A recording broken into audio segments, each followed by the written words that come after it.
Mage Storytime, Episode 11 Bloody Friends and Baneful Foes. This is the continuing story of the Iron Goldfish, a party of role players who awakened as mages. Our cast includes Alwi, who manipulates time with his phone; Bard, a mind and spirit mage who uses superheroes as his gods; Critical, who improves the luck of others through his own pain; Handy, a correspondence-using thief who steals items at long range; Kitty, who empowers his stickers and cats with spirits; Telo, a postmodern mage who uses a hodgepodge of skills to manipulate forces and matter; and Weeb, who uses his life skills to enhance his martial arts and Chinese medicine. When all of us came together again for the week, Alwi, Weeb, and Telo were astonished by the success the rest of us had had in gaining new allies. When we described our meeting with the Fey Lord, they were interested to know what the Glastonbury Compact was, and why we had to help. Those of us who had been there helpfully informed the rest of the group that we hadn't thought to ask. We had just nodded politely and agreed to do what we were told. That attitude may have had something to do with our ability to win new friends, but we didn't dwell on it too long. We had also taken the intervening time to brush up on our vampiric lore and faith-based abilities. Bard and Critical spending their days studying with the Celestial Chorus, and Kitty hanging out with Baron Samedi. Handy also learned everything he could about the vampire mages we expected to face, known as Clan Tremere. Since they had once been a part of the Order of Hermes, he was able to garner some good information. He also looked up the Glastonbury Compact, which it turns out was an accord between a group of English wizards and Fey in the 1500s. He realized we had been snookered, but we weren't ready to piss off the Fey, so we decided to honor the agreement anyway. Also, Weeb had been spending his time hanging out with Archimedes from the Order of Hermes, and that guy once turned a vampire into a hernia cushion. So we were as prepared as we could be to meet with the blood-sucking financial consultants next Wednesday. As the evening darkened, we arrived at the International Bank after it had closed. The receptionist we had met the previous week was waiting for us at the door, as expected, and unlocked it for us. She led us up the elevators to the office. The two men who greeted us were not what we expected. I don't know what we had expected, maybe a Bela Lugosi look-alike, but we definitely didn't think the dastardly vampire leaders would be two old men dressed in conservative business suits. Both were bald. The short one had a shock of white hair ringing his head that matched his bushy mustache. His companion was tall and hook-nosed, with a clean face and gray hair. They exuded a sort of curmudgeonly cheer as they welcomed us warmly. They guided us into one of the offices, and the short one sat down behind a large oaken desk, while his partner perched on the edge. They asked us what they could do for us, and we relayed the same sorrow-laden tale that we had given the receptionist about a group of friends who started a business as a passion project, only to be unfairly besieged by governmental red tape and bureaucratic nickel-and-diming. They nodded in sorrowful camaraderie, and the tall man asked to see our books. We provided the set we had brought along, and he retreated to a small table in the corner and began to pore through them. At this point, Weeb magically checked the life signs and noticed that the two men were clearly dead. He texted Bard, intending for him to use his mental powers to telepathically warn the party. Instead, Bard just texted the group chat, and we all looked down at our phones at the same moment. So much for subtlety, but at least we were informed. The conversation about serious business matters went on, with the two listening to the pitch of our more business-savvy members, and the short one making helpful suggestions. Noticing something interesting in the documents we had given him, the tall man, who had kept silent so far, whispered something in his comrade's ear, then turned to us. "Did you idiots go and piss off someone at the IRS?" "Not exactly, but you're on the right track," returned Telo. "There's been some strange financial group taking action against us. There was a spate of gang violence near our shop a few weeks ago, and we had to file insurance claims. We think the two might be related."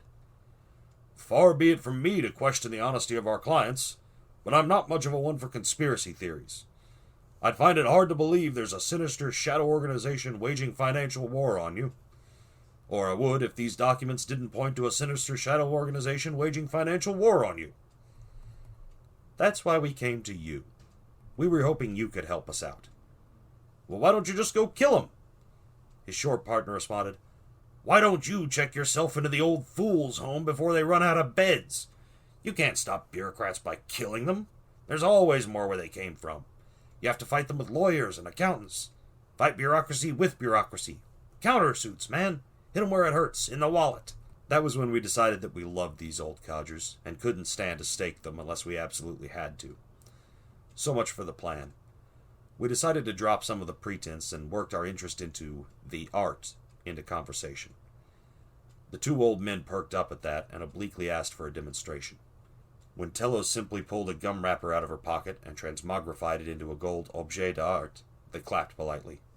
The short one said, Suddenly the numbers make a lot more sense. That explains the low overhead on your product. Why didn't you tell us you were mages? That changes everything.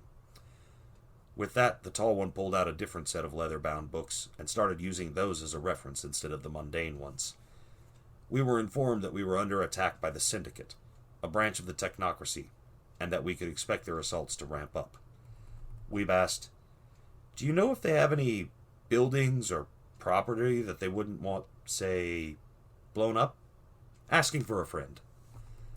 The two pondered the point for a while, but after some thought shook their heads and suggested we try to avoid activities that would summon the police. As they said this, the tall one pulled out a map of Dallas and pointed to a location in north-central Dallas. You definitely don't want to attack anywhere near this installation. It makes technology for the government, and instruments for the great state of Texas, even graphing calculators.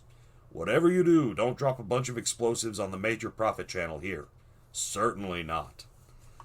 Seriously, we couldn't kill these guys. As a more moderate response, they suggested resorting to massive amounts of lawyers, as the technocracy's law fu was not unassailable. They might have masses of power and secretive pull over the world, but the law was a mercenary creation and tended to defer to the highest bidder, and we could make gold, which meant we could hire legal sellswords of our own to do battle. They also offered to take us on as clients and shield us from the worst of the attacks. Aside from lawyers, breaking, entering, explosives, and a band of armed guerrillas were also discussed as possible solutions. Unfortunately, most of the options were a bit too risky for us, and a bit too expensive to hire outside contractors. They also suggested we could try some economancy, trying to summon and appease the spirit of capitalism to defend us. We were sure that none of these ideas were standard practice for the consultants, and the two old men were clearly having fun spitballing these wild, and often highly illegal, plans. We never let on that we knew they were vampires, but a good time was had by all. We parted on good terms as new clients of the business, and promised to check in with them again soon. Feeling energized from our conversation, we decided that now was the time to deal with the bane spirits at the store. After all, we needed to deal with them before we could shift our focus to the technocracy, and the mall would be empty in the middle of the night, so no sleepers or bystanders to worry about. We filed into the dark store and began to make our preparations, gathering a bundle of sage to burn and collecting pots and pans to make noise. Planning to increase our ability to interact with, punch, the spirits, Bard plugged his phone into the speakers and started blaring an encouraging song to lift our spirits for battle and help us bust the specters. The song reaffirmed that we weren't afraid of no ghosts. Through the terrible din and cloud of smoke, those of us with spirit senses saw the shades approaching. It took a minute or two for 7 of the largest ones to gather enough power to pierce the gauntlet and appear in our world. 5 of them were draped in rags, with slumped shoulders and hanging heads, while the 2 others wore nicer outfits, had red faces, and seemed to scream a lot. Bard identified them as depression spirits and manager spirits, respectively, which made sense in the retail environment. Handy, thinking quickly, magicked a clown nose out of his bag and, donning it, began to perform an elaborate dance, thinking that if he could make one of the depression spirits laugh, it would banish it.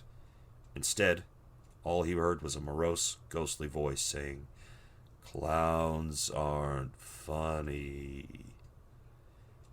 Trying another tactic, we recognized that Karens were the natural enemies of managers and retail employees everywhere. He pointed and shouted that there was a Karen behind them, but that only seemed to enrage the spirits. One of the manager's spirits floated over to him and said, If you want to keep your job, you'll kill these fools. Aoi stiffened and turned. Fortunately, from our RPG days, we had plenty of experience with allies being mind-controlled and turning on the party. We referred to it as pulling a bard.